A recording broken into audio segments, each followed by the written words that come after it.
Lorsque nous sommes arrivés en octobre 1997, c'est-à-dire un peu plus de 2 ans et demi, la hotte aspirante, vous voyez, n'a jamais aspiré. C'est dans l'état des lieux, elle n'a jamais fonctionné. De plus, l'une des lampes, l'une des deux, il n'y en a toujours qu'une des deux qui a fonctionné, l'une des lampes de la hotte aspirante a cessé de fonctionner il y a environ 1 mois.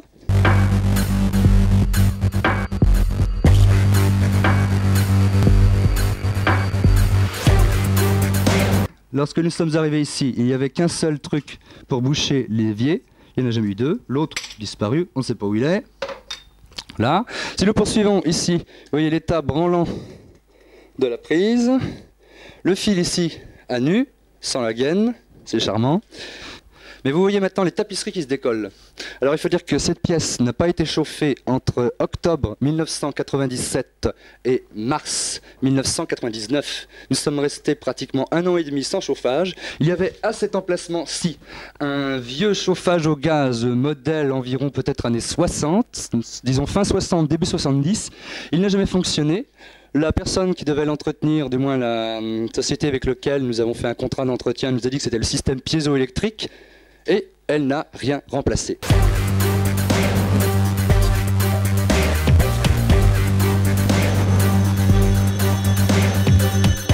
Il a fallu attendre qu'ils enlèvent tout pour mettre, vous voyez, des radiateurs. Donc pendant 1 an et demi, ici, il n'y a pas eu de chauffage. Or, depuis que nous chauffons, la tapisserie se décolle par une alternance de sec et d'humide. Vous voyez, ça se décolle, décolle, décolle, décolle, et toujours par le bas. Hein. Vous voyez, ici, c'est pas en haut, vous voyez, il n'y a pas de décollement en haut. Ici aussi, c'est pareil, par le bas. Bon, il y a le choc à tirer un petit peu dessus. Même un peu plus qu'un peu. Il l'a abîmé. Et vous voyez l'état des fixations. Vous voyez, des trucs grossiers ici, dont il manque des parties, etc. Ni fait ni à faire. En dessous, espèce de polystyrène. Nous allons passer aux toilettes. Ceci, il manque un carreau. Ça, c'est nous qui l'avons cassé. Donc ça, c'est nous. Ça, c'est à notre charge.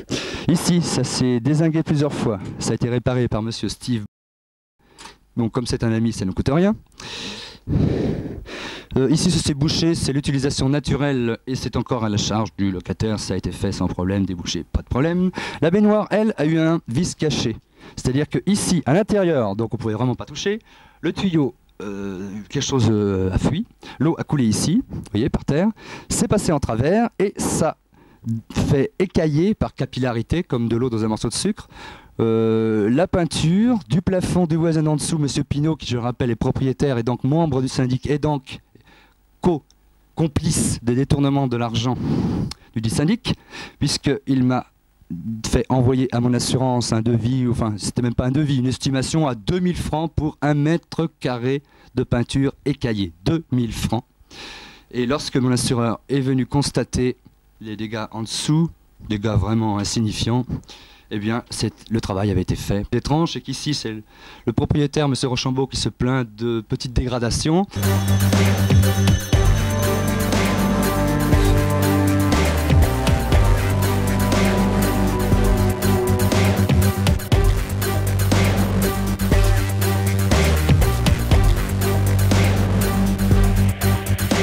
Et c'est l'autre propriétaire qui est en face, le monsieur en face Pinault, qui répare les dégradations signalées par monsieur Rochambeau.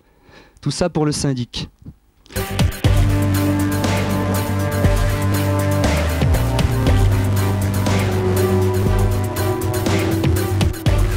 Ce qui est étrange d'ailleurs, c'est que monsieur Pinault avait demandé 600 francs pour réparer 3 petits trous de 5 mm3 à peu près, 3-4 petits trous minuscules dans la cage d'escalier, fait par Daniel Audurier, qui me précédait ici, pendant son déménagement. Ce sont les meubles qui ont tapé sur les murs, des coins. C'est vraiment très peu de choses. Ces 3 petits trous, il en a demandé plus de 2300 francs.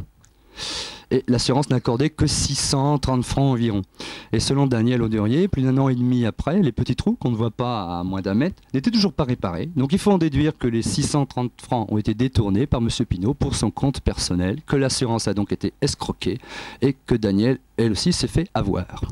Et si nous en terminons ici, il y a eu l'inverseur de la baignoire qui est plusieurs fois tombé en panne. Il y a un charmant petit bouchon qui n'a rien à voir avec la baignoire. Il était là pendant l'état des lieux. Durant l'état des lieux, nous avions signalé aussi le petit machin cahier, ce qui vraiment c'est rien du tout, mais c'était là avant. La fenêtre, vous voyez, je tire. Oh, quel malheur, ça ne s'ouvre pas, regardez, regardez, regardez. Fenêtre pourrie. Alors qu'est-ce qui s'est passé? Eh bien tout simplement, le carreau, vous voyez qu'ici le carreau est fendu. Eh bien c'était ce carreau-là qui avait fendu. Alors la propriétaire a fait venir quelqu'un.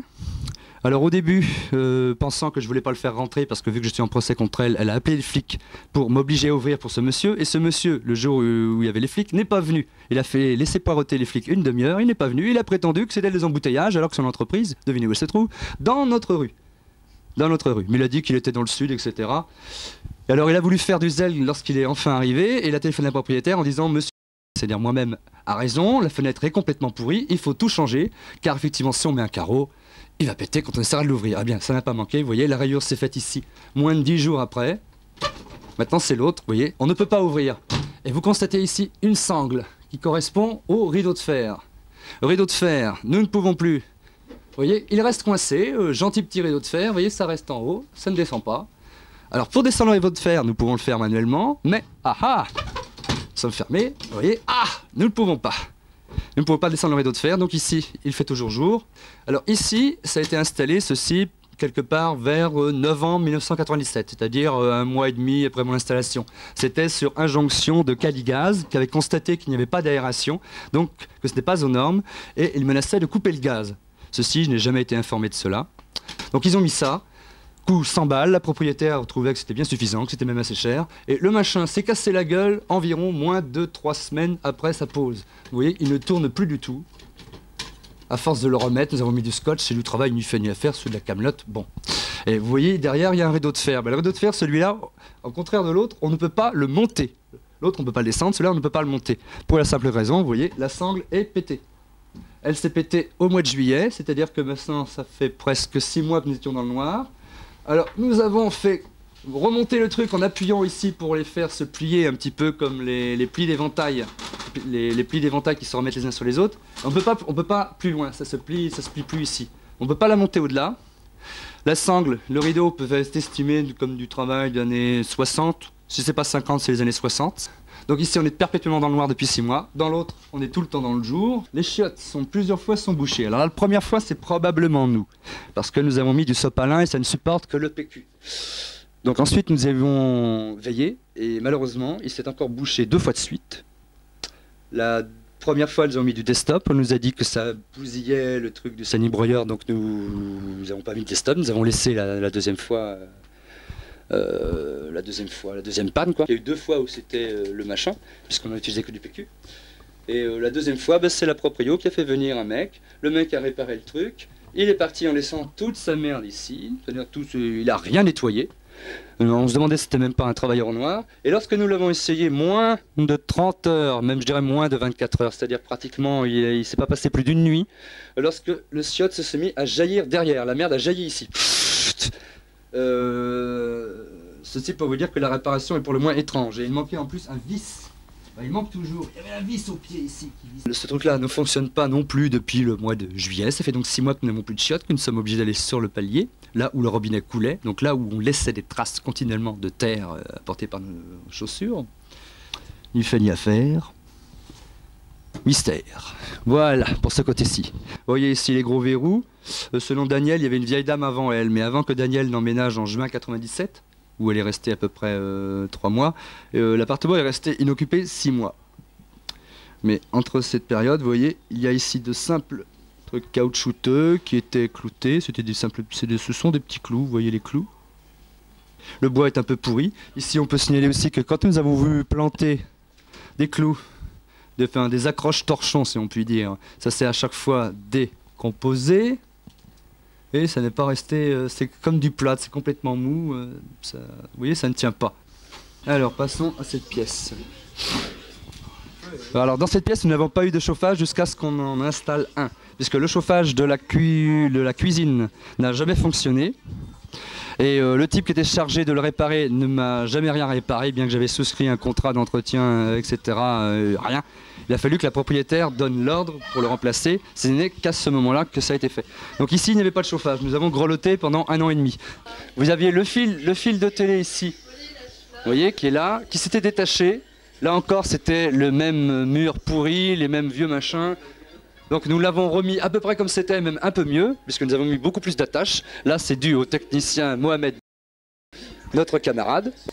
Bon, on ne dira rien du caractère de la tapisserie, qui est évidemment de mauvais goût. Encore que cette couleur merdeuse et baveuse, et dirions-nous de gerbie, s'y est tout à fait à l'état finalement vétuste de cet appartement.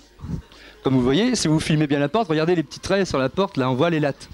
C'est merveilleux.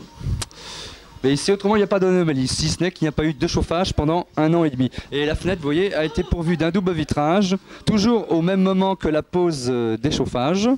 Donc maintenant, en théorie, nous n'avons plus trop froid ici. Alors ici, la chambre, on va fermer. Hein. Alors déjà, la porte. La porte, vous voyez, les traces ici, nous avions nettoyé le parquet, il restait de la poussière, des moutons coincés en dessous. La porte frotte un peu, bon mais là, ça va.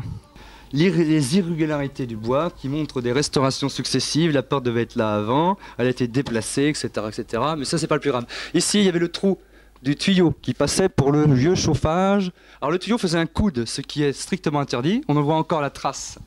Il passait à peu près par là. Et là, il faisait un coude, un double coude, pardon. Il faisait un double coude. Ici, ça se coudait. Ça faisait comme ça se coudait comme ça. Et ensuite, ça s'était recoudé comme ça et ça descendait. Là, on voit la trace un peu plus claire.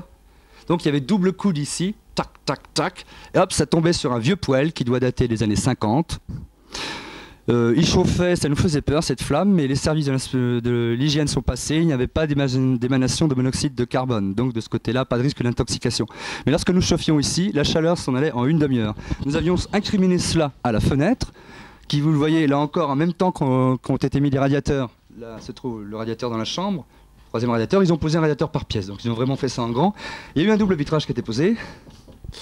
Malheureusement, là encore, la chaleur s'en va assez rapidement. Un peu moins rapidement, peut-être 3 quarts d'heure, 1 heure, mais là c'est dû au fait que nous sommes sous les combles, enfin nous sommes sous les toits. Ici, partout, vous le constaterez, cette substance rouge que l'on voit très bien dans la cuisine suinter des murs, qui ressemble soit à du café, un mélange de café ou de sang. C'est charmant. Là aussi, on en voit. Ici, il y en a partout. J'avais pensé que c'était un mur sous-jacent de briques, de l'oxyde ferrique, mais mystère et boule de gomme. Peut-être lié à l'humidité, puisque vous voyez ici, près de la fenêtre, il y en a quand même une particulièrement forte concentration, ici et ici. Là encore, pour le rideau, c'est le même système. Vous voyez, enrouleur d'un côté et on tire de l'autre. Là, celui-là fonctionne relativement bien, il n'y a rien à en dire. Donc voilà, une chambre qui restait assez perpétuellement froide. On peut constater que le plancher de ce côté-là, ça c'est nous, avec tous les liquides que nous avons renversés, qui avons fait ces petites traces. Donc ceci est de notre fait, comme la vitre, la glace dans la salle de bain. Donc il y a 2 choses qui nous sont imputables. Alors il y a des prises ici, là encore. Alors il y a des étincelles dans les prises, j'ai oublié de le dire, dans la cuisine comme dans la chambre. Ça se forme parfois des étincelles, il paraît que c'est normal, bon.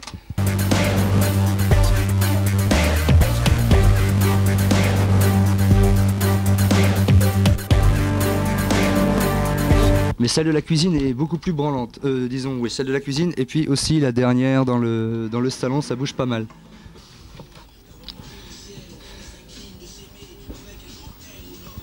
Une dernière chose qui ne fonctionne pas, donc non seulement nous ne pouvons pas baisser le rideau de la salle de bain, nous ne pouvons pas remonter le rideau de la cuisine, nous ne pouvons pas utiliser les chiottes, la baignoire fuit et passe chez le voisin, donc nous avons un carrelage poreux ni fait ni à faire, des prises branlantes, nous avons ici un rideau, il est là.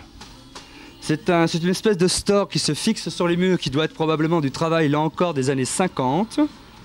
Ou tout au plus la première moitié des années 60. Alors c'est un système de vis, je ne peux pas vous expliquer, mais le bois ici est encore pourri. Donc nous avons mis des pointes, mais comme le bois est pourri, ça n'a pas tenu. Donc le truc qui était suspendu là s'est cassé la gueule. Il s'est cassé la gueule au bout d'à peu près vers le mois de juillet 98, c'est-à-dire environ 9 mois après notre arrivée. Et le modèle ici, nous l'avons pu le dater, le modèle du truc électrique. Dessus, il y avait une facture qui restait, une facture d'électricité. Le papier datait de 1964 ou 63. Donc toute cette installation a encore 35 ans. Ce qui permet de dater à peu près par analogie le reste des installations ici.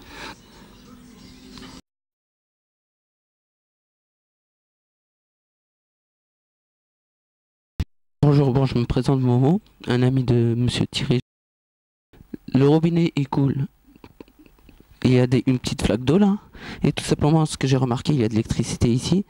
L'eau qui va à force de couler va arriver vers le plastique qui cache l'électricité. Le plastique qui va pourrir à cause de l'eau. S'il y a des personnes dans les escaliers, ils vont recevoir un coup de jus, tout simplement. Au deuxième étage, cette tâche-là. Alors, la personne qui nettoie.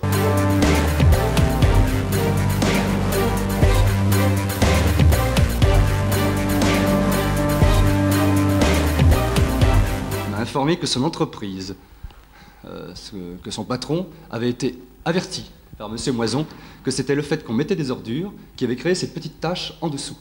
La tache, on le constate, est à la verticale du robinet des chiottes, robinet qui a coulé pendant 2 ans, parce qu'il n'avait pas été réparé par Moison. C'est donc une dégradation due au cabinet Moison et à sa négligence.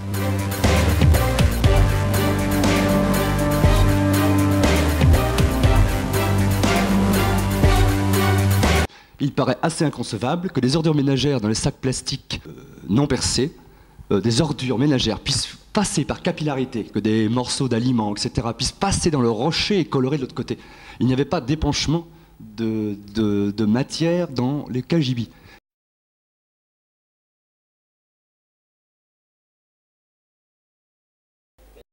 Après avoir parlé des dégradations de la boîte aux lettres et de la volonté de nous faire partir de notre appartement, nous allons maintenant justifier le pourquoi. Le pourquoi, il semble que ce soit la vétusté de l'entretien de cet appartement, du détournement d'argent fait par le syndic. Nous avons déjà montré que toutes les installations ici électriques ne sont pas conformes. Nous laissons la place à notre journaliste scientifique. Bon, je m'appelle Momo et je suis le technicien de maintenance. Bon, j'ai constaté que le fil d'antenne il a été arraché, mais on est les seuls à ne pas avoir d'antenne depuis hier soir. Et on s'est posé plusieurs questions, pourquoi? Est-ce que c'est tout l'immeuble qui est en panne? Et je suis venu voir l'installation et je vois qu'un fil a été retiré. Mystère par qui? Plus important, on va faire le test tout à l'heure pour voir si c'est vraiment le fil d'antenne qui a été retiré, pour voir si notre télé refonctionne normalement. Trappe qu'il est aisé de soulever, c'est-à-dire que tu peux avoir accès au toit. Et première anomalie, si vous me suivez, regardez tous les fils d'antenne sont à courir sur le toit. Il y en a un qui est coupé. Alors, je pensais a priori que c'était notre fil d'antenne, ou du moins un vieux fil d'antenne qui pourrait correspondre à un éclairage dans une partie des KGB. Alors on le suit, vous voyez, hop, hop, hop, hop, hop, il va vers le vasistas, ici. Donc a priori, le fil qui a été débranché est un fil qui correspondrait... enfin c'est là... Attendez, c'est là le mystère justement. Que fait ce fil qui passe par le vasistas du numéro 8? C'est-à-dire il faudrait savoir quel est le locataire qui a en charge le KGB numéro 8, parce que ce fil va dedans et il a été arraché. Nous avons trouvé la cause de la défectuosité de tous les téléviseurs, c'est l'antenne, comme vous le voyez, regardez. Alors il apparaît qu'à côté de l'antenne, on peut le voir, il y a un paratonnerre. Donc au moins, voilà au moins quelque chose de conforme et à peu près en bon état. Alors si nous examinons l'antenne, nous voyons que le sens de la chute montre qu'elle provenait d'ici. Et de toute façon, c'est pas difficile à comprendre, c'était attaché là. L'un des fils a rompu. On peut préciser que lors de la tempête du 24, entre le 24 et le 26 décembre, l'antenne tenait toujours. Et que c'est probablement suite au vent qu'il y a eu hier ou avant-hier, parce qu'il y a déjà eu des problèmes avec la télévision il y a 2 jours. C'est suite sans doute à ces vents-là que ça a achevé de casser le fil. Et maintenant, si nous examinons le fil de plus près, vous voyez, c'est rongé jusqu'au bout par la rouille, complètement, par l'eau, par le vent, etc.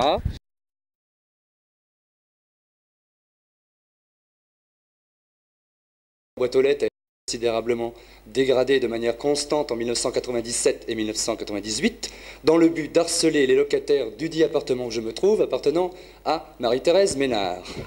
D'autre part, comme nous sommes sous arrêté d'expulsion et que dans les papiers vis-à-vis des réquisitions de la proprio, il y a le bruit et les odeurs, nous pouvons constater qu'ici, 3 plantes vertes ont été placées afin de contrer évidemment les odeurs.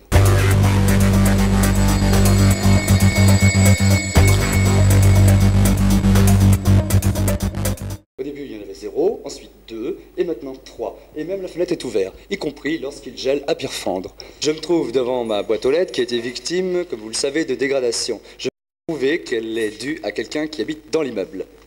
Mon nom a été arraché. Vous voyez, c'est un scotch. Donc on a arraché le nom. Ensuite, la personne a pris le temps d'arracher le papier collé sur le scotch, pas posément. Ce papier était collé au scotch depuis au moins plus d'1 an et demi, c'est-à-dire qu'il lui a fallu beaucoup de temps pour l'enlever. Mais j'ai retrouvé ici le plastique sans le papier derrière. Ensuite, le pas de publicité a été arraché, décollé et mis à l'intérieur de la boîte. Enfin, dernier truc, il y a eu ici 2 rayures qui sont toutes fraîches, qui ont été faites en même temps que l'arrachage du nom et le décollage du nom du scotch et ceci. Par rapport à cette ancienne rayure qui, elle, date de plus d'1 an et demi, on voit très bien que c'est très frais. J'ai cherché à savoir quel était le type de clé qui avait provoqué ces rayures. Alors, en cherchant, au miracle, que trouve-t-on? La largeur du sillon correspond à la clé, celle-ci. Voilà, vous voyez, ça glisse exactement comme les roues d'un train dans un rail. Vous voyez, pas de problème. Et ceci est la clé de la porte d'entrée qui correspond à l'interphone, ce qui prouve que l'auteur de la dégradation de la boîte aux lettres possédait une clé d'entrée ici. Et cette clé est spécifique à l'immeuble, puisque l'artisan qui l'a fait serrurier ne les délivre que via le syndic.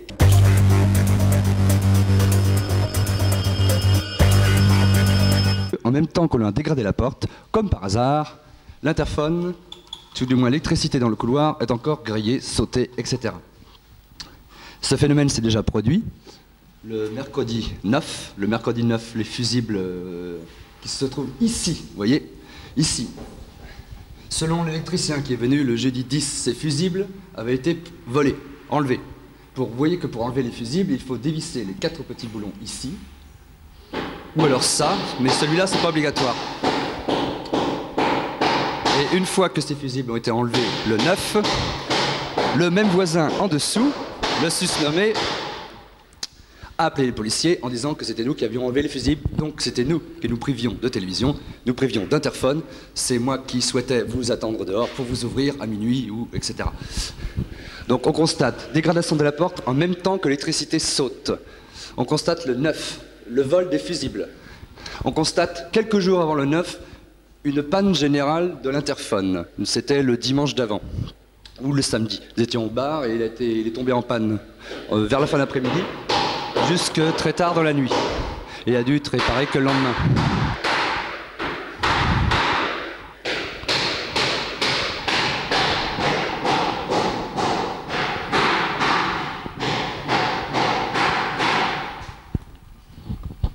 On constate aussi, selon le principe d'inégalité des citoyens devant la loi suivant leur compte en banque, que tout bruit dans le couloir est autorisé pour les personnes n'étant pas marginales, ni chômeuses, ni vivant au dernier étage chez Madame Ménard. Je note que cela fait 3 fois ou 4 fois que l'électricité dans le couloir saute depuis environ une quinzaine de jours, avec vol de fusibles, avec dégradation de la porte le jour où on la répare. Ceci constituant un élément de présomption sur la nature délictueuse du syndic gérant cet immeuble. Le mardi 14, au matin probablement, la serrure est réparée. Elle ne l'était pas hier soir, très tard dans la nuit. Quelques heures après, entre 12h30 et 14h, la serrure est fracturée. Nous en déduisons que le délinquant, le marginal qui a frappé la porte, connaissait l'heure de la réparation de la serrure, connaissait donc les activités du syndic, et donc membre du syndic, ou tout du moins amis, associés, parents, ou je ne sais quoi du syndic. Il est fort à parier, d'ici à notre expulsion au 15 mars, qu'une multitude d'incidents vont survenir avec un crescendo croissant dans, sinon l'intensité, sinon leur fréquence.